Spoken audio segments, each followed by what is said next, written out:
Hey guys, it's Cal from the Lighting Doctor here. I hope you guys are going to enjoy this consultation series. We're going to give you all kinds of tips and tricks for effectively and properly lighting up your home.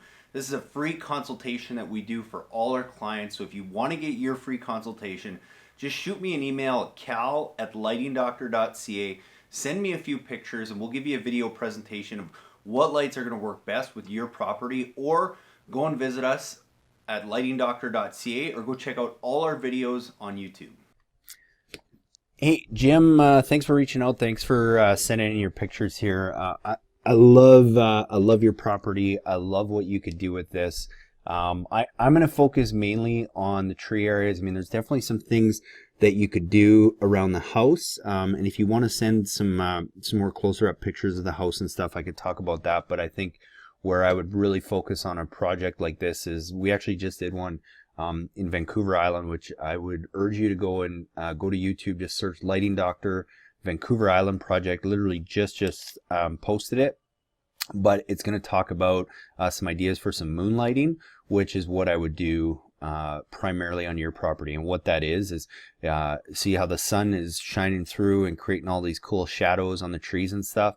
I would use landscape lighting to do that at night, so it almost looks like you have a full moon all night long, which is really cool effect and probably my favorite thing to do. But what I would do is, I think two things. I think you want to highlight the trees and the canopy, and then you want to create this moonlight effect. So the way you do that is with just with some standard uplights and accent lights like these guys here. And what I would do is on these trees, and I think really you got to decide which ones you want to do. I don't think you need to do every single one. I think just try and create like a common, a consistency throughout. So for example, if I was to do this, maybe I would focus on the larger ones, and I'd probably try and get an accent light on two sides of the tree that shine up. So you really capture and highlight both sides of the trunk, as well as fire that light up into the tree. Because these are such tall trees, anything that you're going to put in, you're going to want to, instead of just a standard 4 or 5 watt LED lamp, you're probably going to want to put in a 5 to 7 watt LED, which is going to be a lot brighter. The reason being is because you're going to really need to push that light far up in the tree. And same thing with the downlighting, I would use the same ones, but I would probably try and get, one on each side of this tree. I'd probably try and get one on each side of this tree, this tree, this tree, this tree. I would probably try and do the same back here. I would probably try and get an uplight on this tree, just on this side here, because I want it to look good coming up the driveway. And then what I would do is I would put some down lighting. So what we would do is actually get a ladder and get some lights up in here. And the way you do that is just, and again, like I said, that video that I just shot, again, Lighting Doctor Vancouver Island project, it talks about that, but using some tree mounts like this that easily just screw into the tree. They're easy to back off, so as the tree grows, the tree's not growing around the light. You screw your light into here, and then in that video I show you some ways to easily secure the wire to the tree using some zip ties with screw holes, so it allows the wire to grow with the tree, some shrink wrap connectors, all that kind of stuff.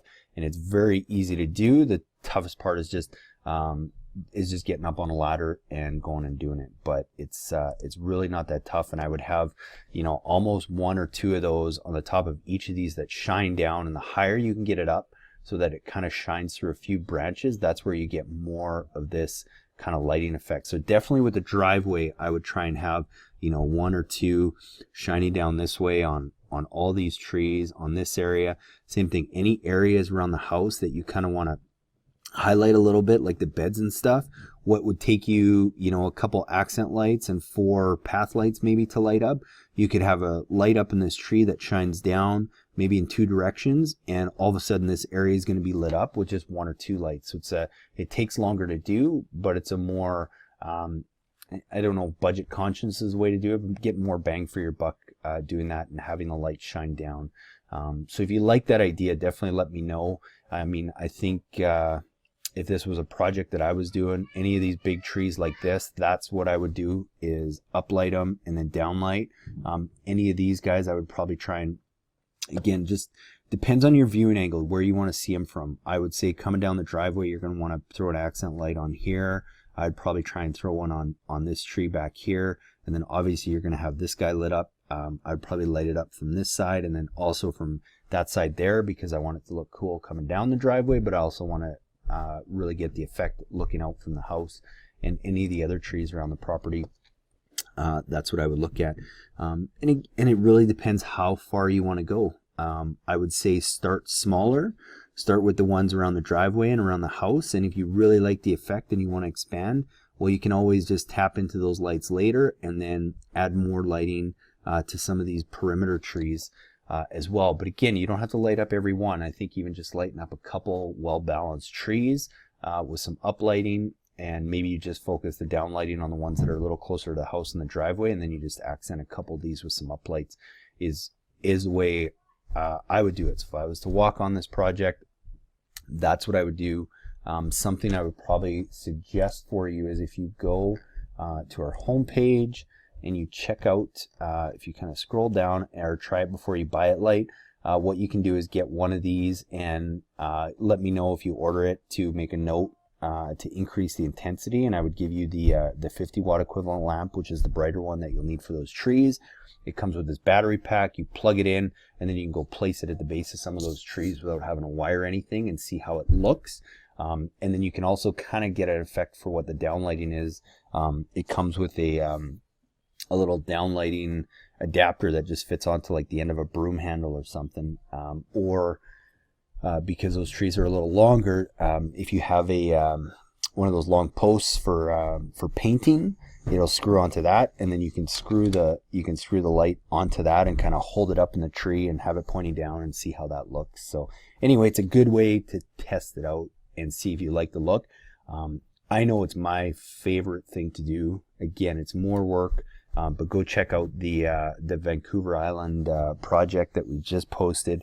It talks a lot more about that. The only thing is I don't have any of the nighttime pictures yet because it's very tricky to get those, and we literally just posted it, so hope to update that soon. But even if you Google landscape lighting, moonlighting effect, you'll see some really good examples of it. So hopefully that gives you some good ideas, Jim. I know it's tough. I'd love to tell you exactly how many lights you need, but it really depends on your budget and stuff, and how many trees you have. So if you have a rough idea of what you want to get started with, then I can customize a kit for you. You'll probably need a larger transformer because you are going to use some slightly brighter lights for those taller trees, but I know that you could do it. So again, Lighting Doctor, Vancouver Island project, will give you some really good ideas. Thanks, Jim. Hey guys, I really hope you enjoyed that video presentation with some great tips and tools on how to go and properly and effectively light up your landscape. And be sure, if you want your own free consultation video just like that one, send me an email at cal@lightingdoctor.ca with a few pictures of your property, and we'll get back to you with some really cool ideas and ways to go and effectively light your property. And be sure to watch the videos after this one for more tips on how to install landscape lighting, as well as how to light up your landscape the best way possible.